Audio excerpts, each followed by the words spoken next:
Disclaimer: I don't own even a single piece of Rae Dunn.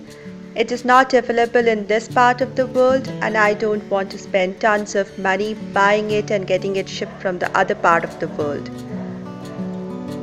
All I did was I used some color pen over white surface, preferably ceramic or even otherwise.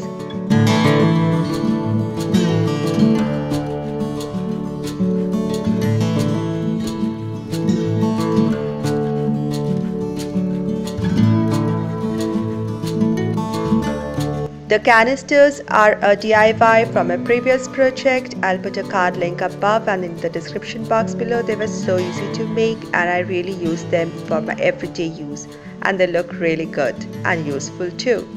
Thank you so much for watching. Hope you liked it, and it's not for offending anyone. This was just my hack of enjoying a bit of Rae Dunn in my home. See you in my next videos very soon.